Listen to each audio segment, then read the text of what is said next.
水麻婆って水分は豆腐の水分だけでお豆腐を煮込んでこの旨味を全部一鍋に出すというようなやり方。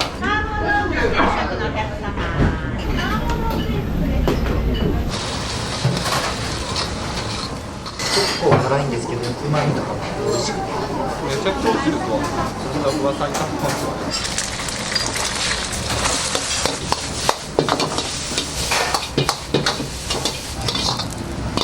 近所にこれだけ美味しい中華料理屋さんがあるのが本当にラッキー。店で入れてしまうけん、びっくりしとったな。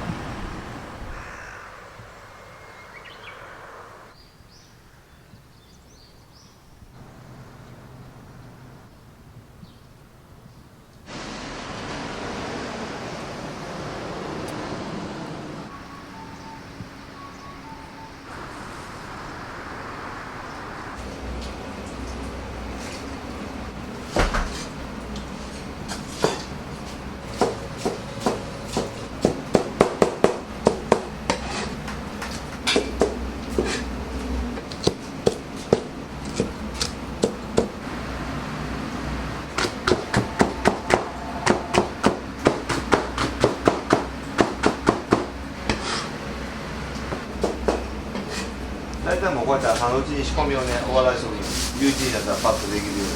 味の統一とかもあるんですよね。一回作っとったらある程度味の統一ができて。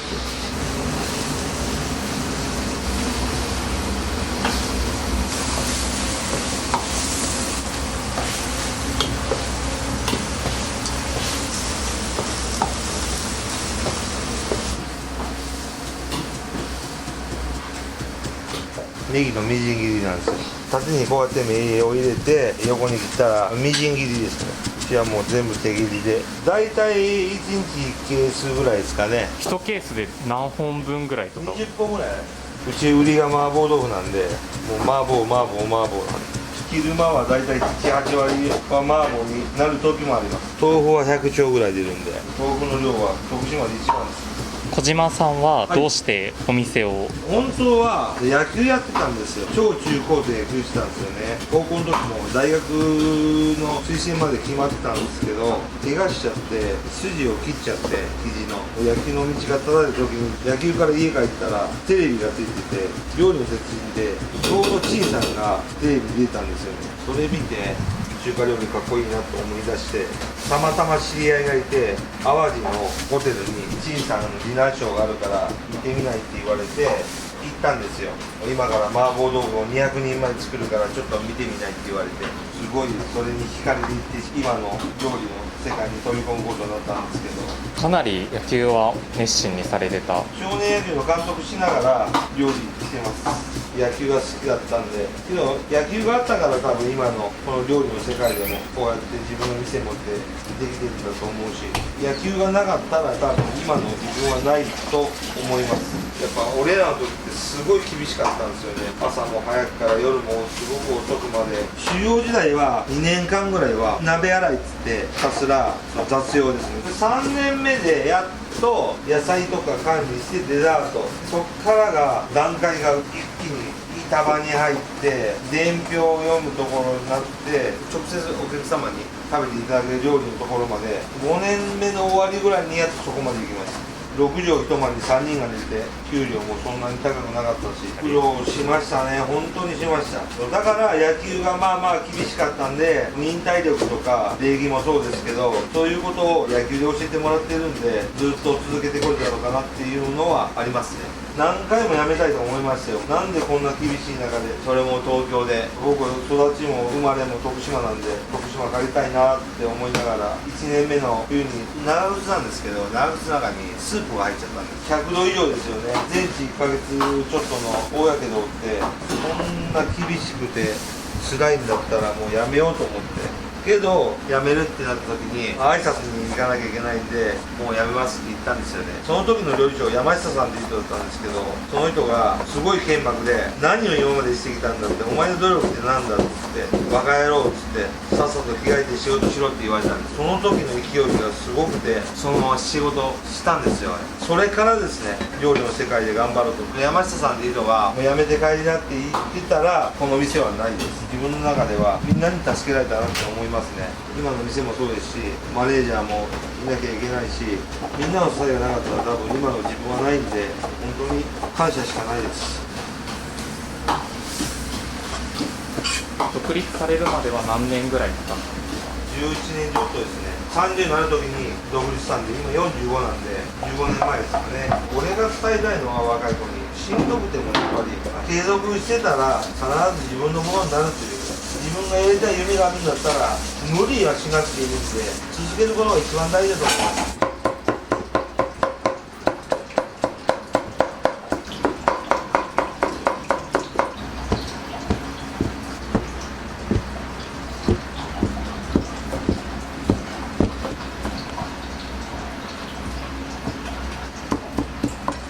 龍ってやっぱり中国では神様っていう存在なんで、龍にもいろんな意味があって、食べに来たら夢を叶えれるような料理を作りたいということでシェンロンっていう名前にしてるんですけど。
ダブル豆板醤ってこの赤が混ざってる状態の豆板醤なんですよ。若い豆板醤と寝かせた豆板醤。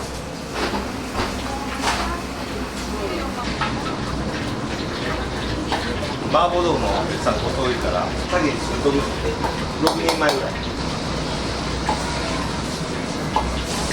大体1日100から100。豆腐って煮崩れするから、それ嫌がる人は陳さんもそうだったんやけど、塩茹でしたら豆腐は煮崩れしないから見た目はいいけど、うちは塩茹では全くしない。冷たいままから仕上げていくっていうスタイル。無水麻婆って水分は豆腐の水分だけでスープもほとんど入れない。その方が大豆の旨味もあるし、これが沸騰していったら豆腐の水分が出るから、その水分で大豆の旨味とか。陳さんのお父さんの時、陳建民さんの時はそうやってやってた。俺もその陳建民さんと一緒でお豆腐を煮込んでこの旨味を全部一鍋に出すというようなやり方。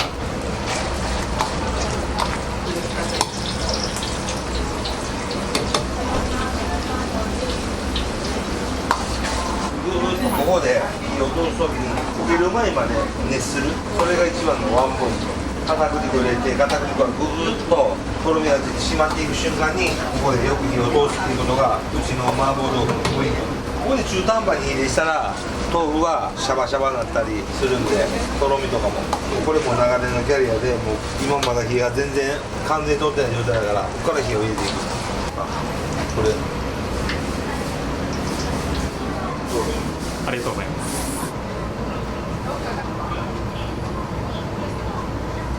いらっしゃいませ、どうぞ、いいですよ。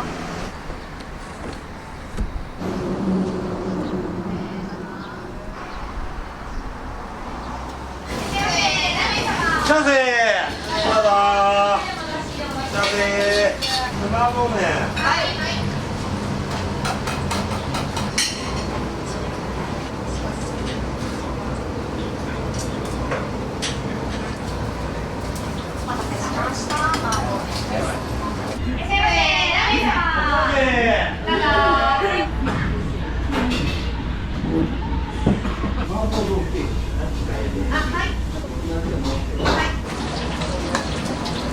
これ辛さ控えめ。ちょっと豆板醤とかがそうそうそう、ちょっと控えめにして、辛さなしっていうのもできるし、辛さ多めっていうのも何でもです。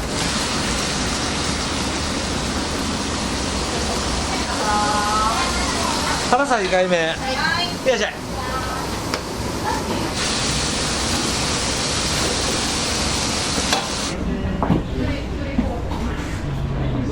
平日の限定なんです。はい。黒胡椒炒め。はい。はい。少し辛さありますよね。大丈夫ですか？辛くない選択肢はあるんですか？少し辛さ控えめができます。じゃあそれははい。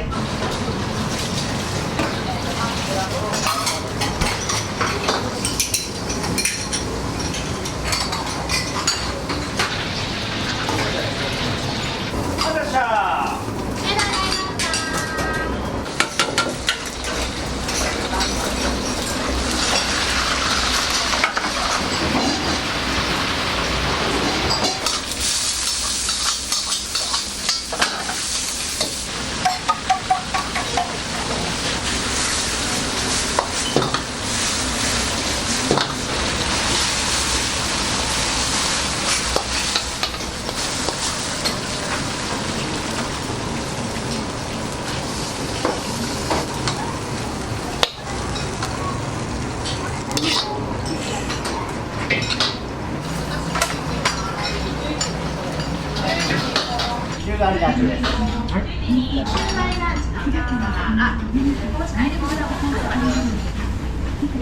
11番さん。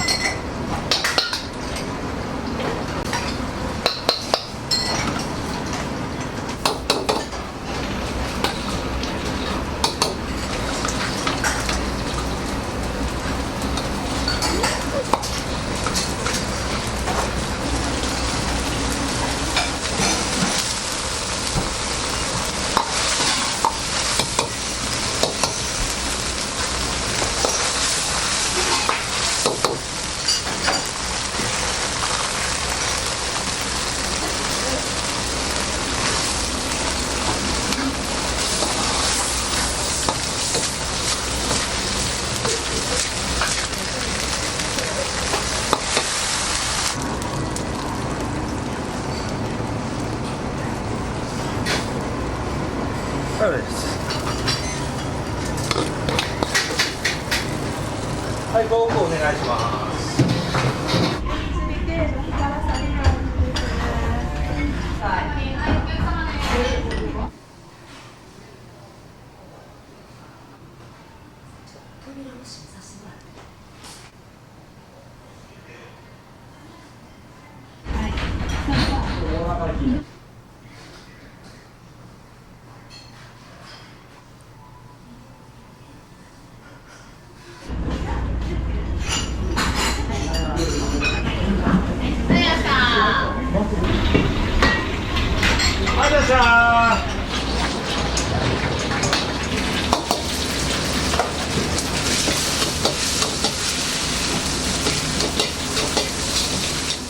うちは四川料理です。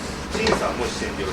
辛い料理が多いですね。けどやっぱそっちから回って田舎で辛い料理をそのまま出すって言ったら抵抗は絶対あると思うんで、長年かけてお子様から年寄りまでがね好んでいただけるような料理を追求してます。辛さが苦手な人は辛さなしとか辛さ控えめとかもできますし、修行先の新さんの味を引き継いでる。そこの基本は崩さずに基本的に子供でも食べれるように、エビチリとか麻婆でも辛さがないとか。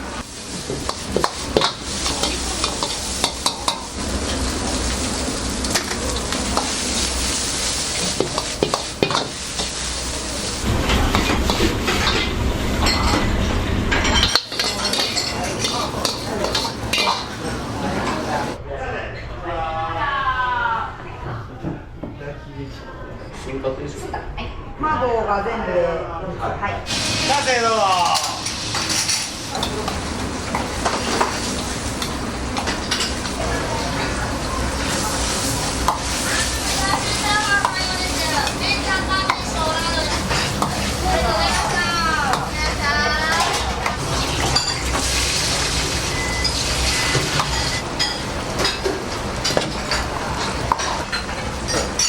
はい、麻婆です。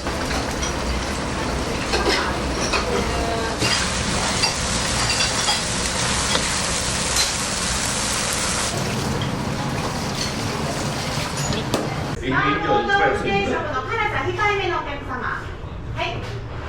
普通の辛さの麻婆豆腐定食のお客様。はい。それで見に加えて、ついでに見に加えて。こちらです。はい。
はい、中華丼、タンメン大です。お店には皆さんでよく来られるんですか？僕は初めてです。愛媛から来たんで、勧められて、ここが美味しいって。お昼とか美味しいところでっていうお話をいただいたものですから、よく営業に行った時にこちらのお店が美味しかったので。初めて食べられてみてお味はいかがでした？非常に。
定食がお二つ、エビチリの定食。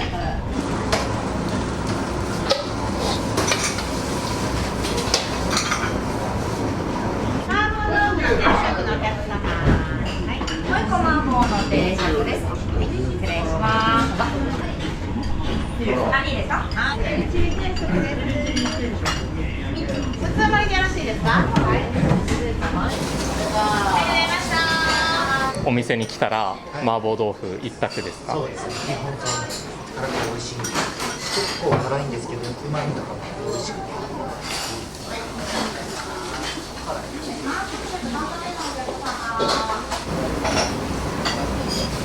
あじゃあお店始められてからずっとお手伝いされてるんですか？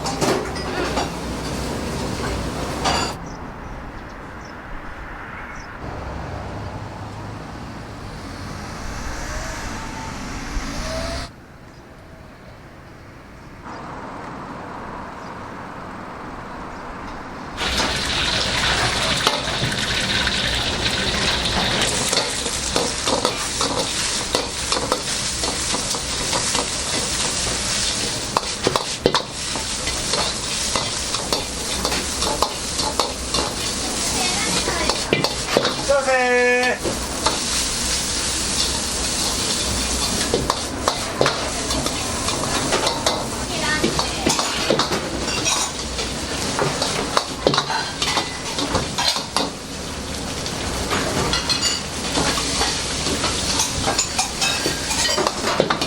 今ピークやね、ピーク。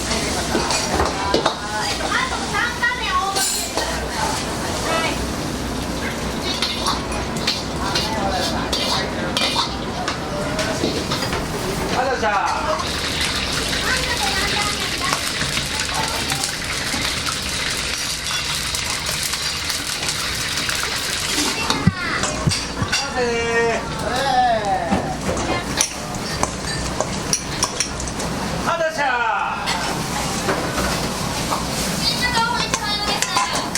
家族で夜にさせてもらったりとか、もうずっと長年させてもらってます。10年以上は料理のお味はいかがですか？最高ですよ。近所にこれだけ美味しい中華料理屋さんがあるのが本当にラッキー。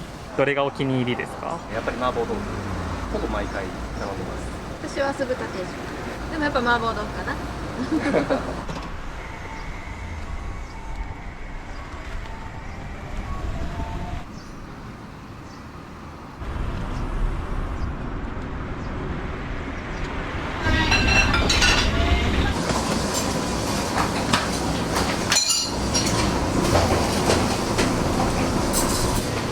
はい取ります。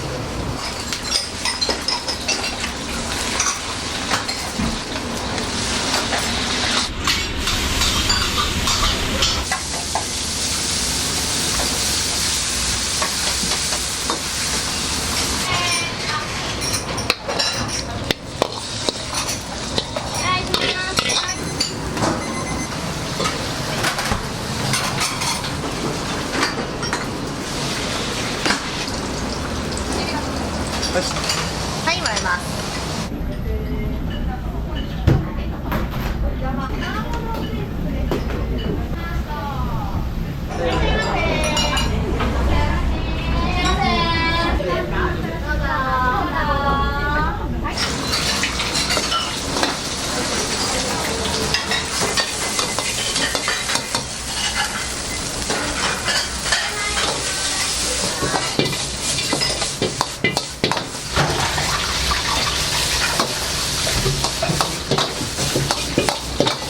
じゃじゃん。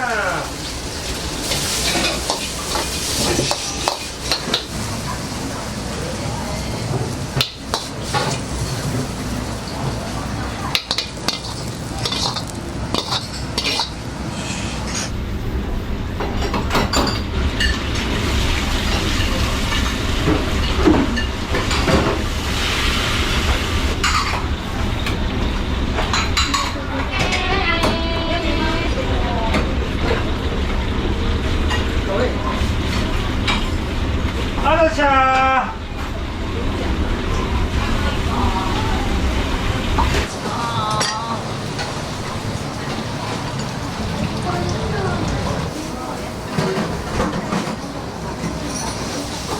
今日初めて来たんで、調べたらここすごい有名みたいだったんで、奈良から来る。だからめちゃくちゃ美味しいですわ。そんな噂になってますわね。本当に美味しいです。ありがとうございました。ありがとうございました。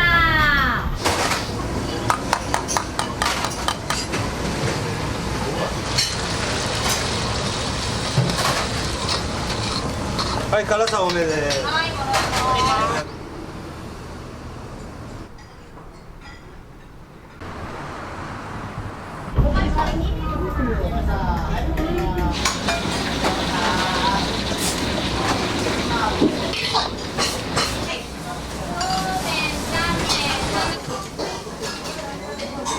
酢豚のお味はいかがですか？美味しいです。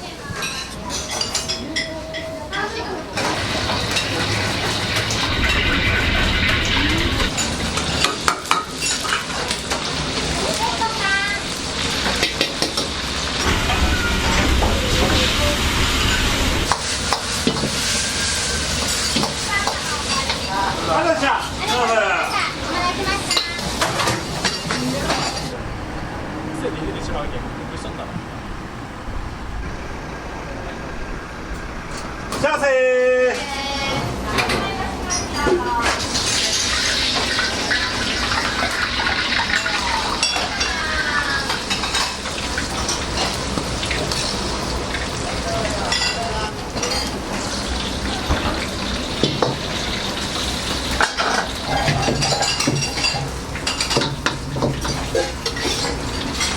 ラーメンにとラーメン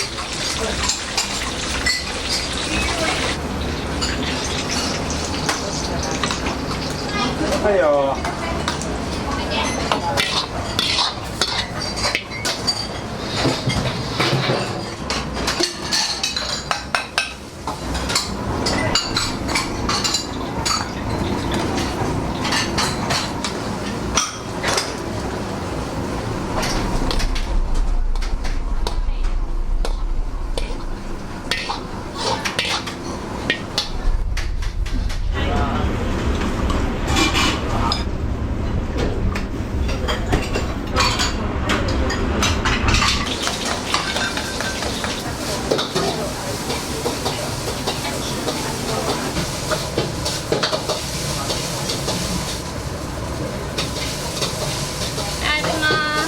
話します。出るんで、もうこのルーティンばっかり。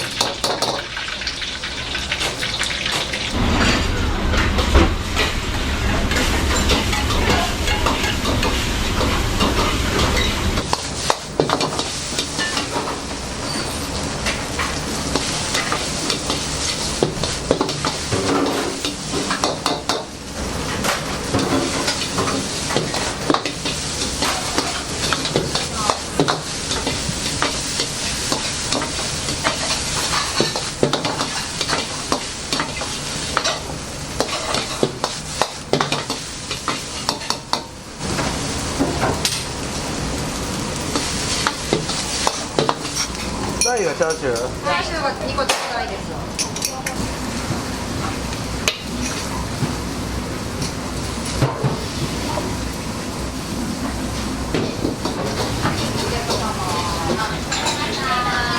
あざっしゃー。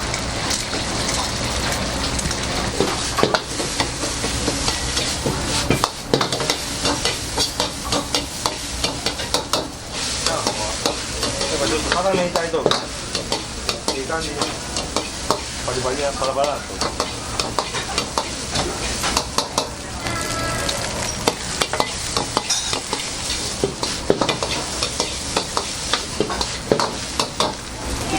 あだしゃー。うちのオイスターソースがベースなんです。あるうちはね。じゃあお塩は入れない。これをどうして。もう俺のでも塩辛いって感じられたら嫌なんです。こうちょっとコクがあって食べるとコクがあるこのオイスターソースを入れる。これが美味しい。うちのオイスターソース結構特殊だからあんまり市販で売ってないやつ。じゃあその味の深みっていう部分で。そうで最後に食べずに醤油を入れる感じ。これで召し上がり。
お店をこれからどうしていきたいとか。まだ多分浸透してないところもあると思うんで、僕の料理を徳島県、そんで全国に少しでも食べていただけるように頑張っていきたいと思います。ありがとうございました。ありがとうございます。